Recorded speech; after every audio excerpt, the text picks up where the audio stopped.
The live TV, सच सबसे आगे। नमस्कार, मैं हूं रंजीत झा और आप देख रहे हैं द लाइव टीवी। केंद्रीय गृह मंत्री अमित शाह आज तक के बड़े मंच पर खुद को ही एक्सपोज कर बैठे। उन्होंने जो आंकड़े इलेक्टोरल बॉन्ड पर बताए वो उसी में उलझते चले गए। जिस तरीके से उनका कैलकुलेशन था, या तो वही सच बोल रहे हैं या फिर एसबीआई ने गलत जानकारी चुनाव आयोग और सुप्रीम कोर्ट में भेजी है। मामला बेहद हैरान करने वाला है। आप सब जानते हैं इलेक्टोरल बॉन्ड पर जैसे जैसे खुलासे हो रहे हैं, ऐसा लगता है कि यह देश का कहीं सबसे बड़ा घोटाला ना साबित होता चला जाए। और इस मामले में जो सबसे अधिक पैसा किसी को मिला है वो भारतीय जनता पार्टी को मिला है। अभी तक जितने आंकड़े जारी हुए 6000 करोड़ से अधिक रुपए इलेक्टोरल बॉन्ड के वो बीजेपी को ही मिले, और बाकी में पूरी राशि है। जितनी भी इसमें पार्टियां हैं उन लोगों को जो हिस्से में आए हैं, और अमित शाह इसी में लोगों को उलझाने की कोशिश कर रहे थे और यहीं फंस गए। अमित शाह ने क्या कहा है हम वो आपको अभी सुनाते हैं, फिर बताएंगे कि अमित शाह किस तरीके से लोगों को कंफ्यूज कर रहे हैं। सुनिए जरा। मैं पोजीशन आज देश की जनता के सामने स्पष्ट कर देना चाहता हूं। भारतीय जनता पार्टी को अप्रोक्सीमेटली 6000 करोड़ के बॉन्ड मिले हैं। टोटल बॉन्ड 20,000 करोड़ के हैं, तो 14,000 करोड़ के बॉन्ड कहां गए? देश में हमारे 303 सांसद है, हमें 6000 करोड़ के बॉन्ड मिले हैं, और 242 सांसद जिन पार्टियों का है, इसको 14,000 करोड़ के बॉन्ड निकले। क्या शोर शराबा कर रहे हो भाई? तो सुना आपने। दरअसल यह अमित शाह का कहना है, उनका तर्क है कि हमारे पास सांसदों की बहुत सारी संख्या है, 300 से ऊपर के सांसद हैं, तब हमें 6000 करोड़ रुपए मिले हैं। अगर बाकी को जोड़ दें जो उन लोगों के हैं 200 से ऊपर, 240 के आसपास जितने भी सांसद उनके हैं, उनके आंकड़ों को अगर आप देखेंगे तो उन्हें 14,000 करोड़ रुपए मिल रहे हैं। 20,000 करोड़ रुपए बॉन्ड की बात अमित शाह कह रहे हैं। लेकिन आपको जानकर हैरानी होगी कि स्टेट बैंक ने जब इनका वीडियो वायरल हुआ तब तक 12,769 करोड़ रुपए की राशि के बॉन्ड की ही जानकारी दी थी।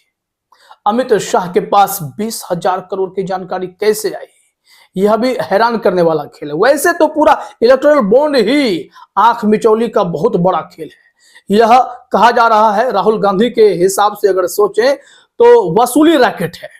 संगठित तौर पर कैसे वसूली करके चंदा लिया गया और चंदे की अधिकतर राशि कैसे बीजेपी के ही खाते में पहुंचती चली गई, इसके लिए सरगना के तौर पर राहुल गांधी ने प्रधानमंत्री नरेंद्र मोदी को जिम्मेदार ठहराया है और कहा है कि यह बहुत बड़ा घोटाला है। अमित शाह का यह बयान जैसे ही वायरल हुआ तो कई लोगों ने इसे शेयर किया, कई लोगों ने मीम्स बनाए। श्रीनिवास बीवी ने भी उस क्लिप को शेयर करते हुए दिखाया है कि अमित शाह कह रहे हैं, सच्चाई क्या है। अमित शाह तो यहां तक कह रहे हैं कि आपके मंच पर विपक्ष के नेता मुंह नहीं दिखाएंगे। लेकिन जरा देखिए ट्वीट में श्रीनिवास क्या लिखते हैं। क्या ऑफिशियल एसबीआई ने मोटा भाई के साथ मिलकर इलेक्टोरल बॉन्ड के आंकड़े छिपाए? अमित शाह का तथाकथित दावा, बीजेपी को करीब 6000 करोड़ मिले और विपक्ष को 14,000 करोड़ यानी 20,000 करोड़ के बॉन्ड बेचे गए। वहीं एसबीआई ने सुप्रीम कोर्ट में कहा कि राजनीतिक दलों ने 12,769 करोड़ कीमत के 22,030 बॉन्ड का भुगतान कराया। कौन झूठ बोल रहा है? क्या अमित शाह ने झूठ बोला या एसबीआई ने? अदालत को अंधेरे में रखा गया। ये सवाल श्रीनिवास बीवी भी पूछ रहे हैं, क्योंकि इनके हिसाब से अगर 20,000 करोड़ का मामला बनता है तो कहां है 20,000 करोड़?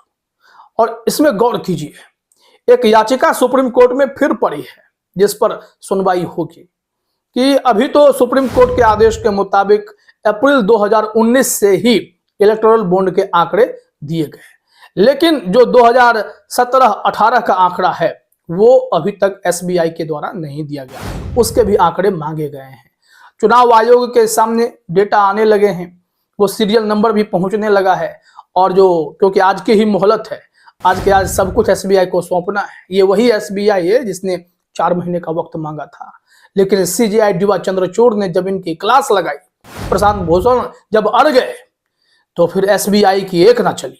वही एसबीआई 24 घंटे के भीतर इलेक्टोरल बॉन्ड के आंकड़े भेजने लगी।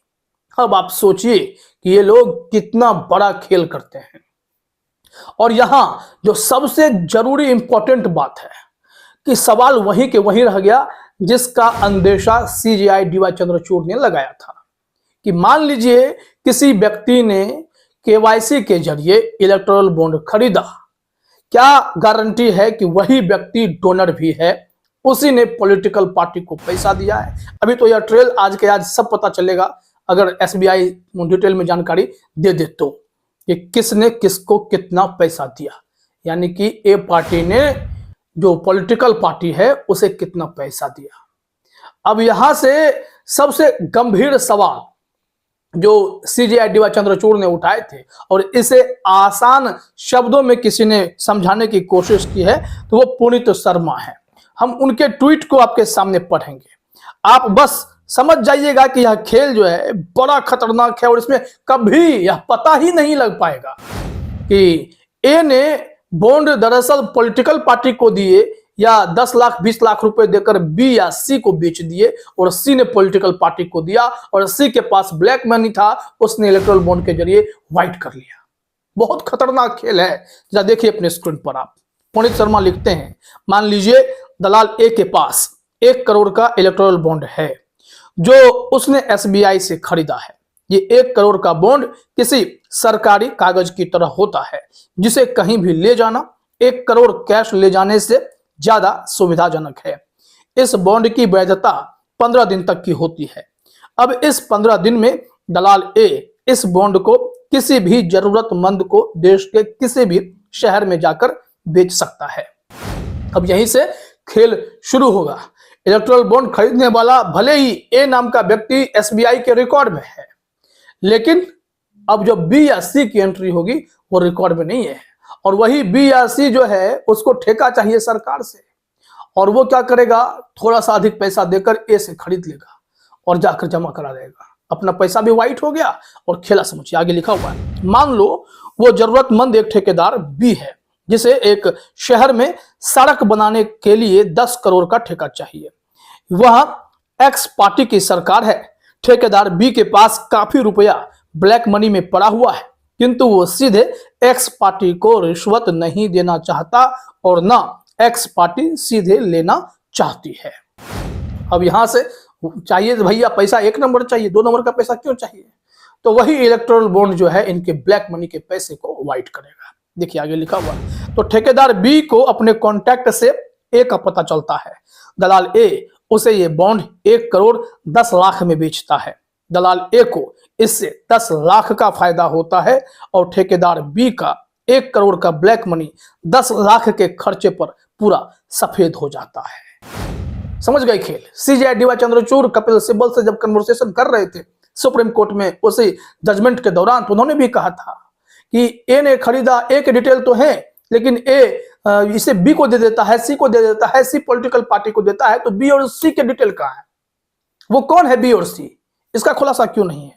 तो यहीं पर पूरा हिसाब है जो पुनीत शर्मा समझाने की कोशिश कर रहे हैं। उन्होंने लिखा है कि अब ठेकेदार बी वो बॉन्ड एक्स पार्टी को दे देता है और उसे ठेका मिल जाता है। अब बॉन्ड की जानकारी सुप्रीम कोर्ट द्वारा सार्वजनिक होने के बाद भी चंदे की लिस्ट में ठेकेदार बी का नहीं दलाल ए का नाम आता है, जिसे पार्टी ने कोई फायदा नहीं पहुंचाया। तो ठेकेदार बी और पार्टी एक्स दोनों चंदे की लिस्ट सार्वजनिक होने पर भी साफ बच जाते हैं। जनता को ना रिश्वत का कोई सबूत मिलता है और ना ही ब्लैक मनी का कोई ट्रेस मिलता है। समझ गए खेल आप कि यहां पर पता ही नहीं चलेगा कि भैया किसका पैसा सफेद हो गया।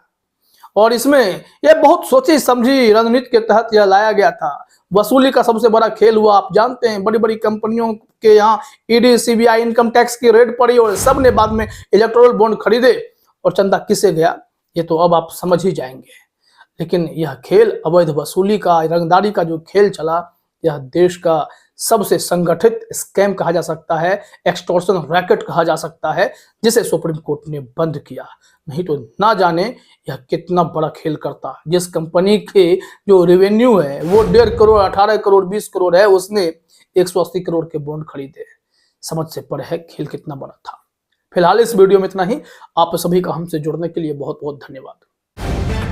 द लाइव टीवी, सच सबसे आगे।